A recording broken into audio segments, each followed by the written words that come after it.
All right, folks, so the Egyptian walking onions that I moved over to this side of the garden, um, it's growing in this container. Growing well. We've been picking them, but yeah, they kind of overgrew it. I probably put too many in here, but they're doing all right. Egyptian walking onions, basically, they'll plant themselves. What happens is they're like a scallion, but then they grow this head, and then the bulb forms on top. You can take these bulbs, plant them in the ground, and they grow again. But what happens is they get top heavy, and then they fall, and then these tendrils establish themselves in the new dirt. So it looks like they're technically walking, like that movie, The Day of the Triffids, right? They'll eventually walk across your garden. They're fine in a container, but they were, like anything else, this probably needs a lot of space. Probably need to move them permanently somewhere else. Ginger, right? Turmeric and ginger that I grew last year in containers, and they grew very well, is also growing well in these more permanent containers. So can't be more happier than that. Who knew I could grow tropical things like that here?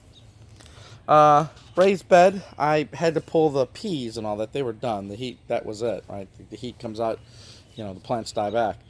So that remains here some Swiss chard, some kohlrabi, some carrots. I've tried to keep them in a straight line and keep them planted, but, it's tough. Boy, these root vegetables, the seeds are so tiny, and you try to prune, and, I'd like to have nice even rows like you see on the TV, but it is what it is. I'm going to put some more runner beans back there. I like those. Here, the Swiss chard is getting bigger, and I'll put some beans back there, but the carrots and Swiss chard's doing okay. Behind, though, I got some good stuff going on here.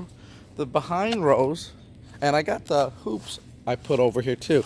I made more hoops. If you've seen my videos how to make the hoops, I put more hoops, and potentially I can put shade cloth or something over it.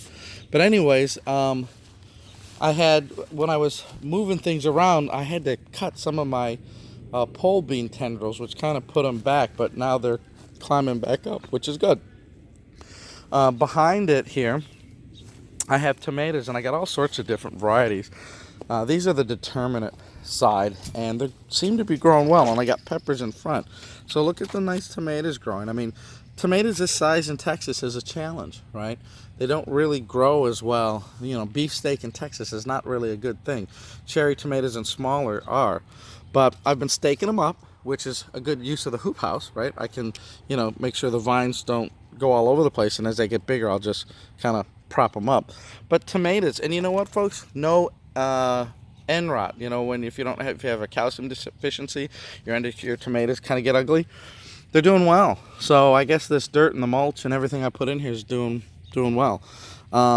Since these are determinate, they'll get a certain height, put all the tomatoes out, die, plant more. I'll start some more seeds and stuff too.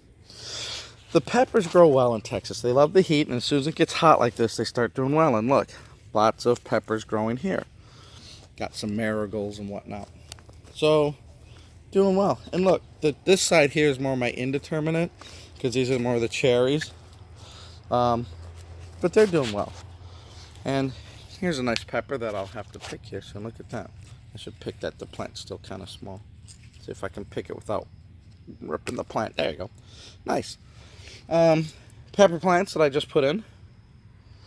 And then, there's some tomatoes. Look at the red tomatoes and some yellow cherries back here. So they're doing fairly well. Got them staked up. I used a trellis for some of them. Let me see. Can you see that red tomato? Yeah, red tomatoes back there. Look, there you go. Get them before the birds do. So far so good back here. On the lookout for things like hornworms and other bugs that love to eat this stuff. So you be on the lookout too. We had hornworms last year that were devastating my tomato plants. They're just eating the leaves clean. We'll be on the lookout for them this time. All right, so far so good. We got our hoops, which is good. Now, if you're going to do hoops, lesson learned here. Even though I thought I had enough space between my raised beds, and I do, but once you put the hoops there, folks, it starts to take up a little space. So you got to be careful. Same with your trellis. Find out where you're trellising, where your hoop house ends, so you got enough space, or else you'll be in trouble. Okay. So that's this side of the garden. We keep moving our way, and we'll show you the next update.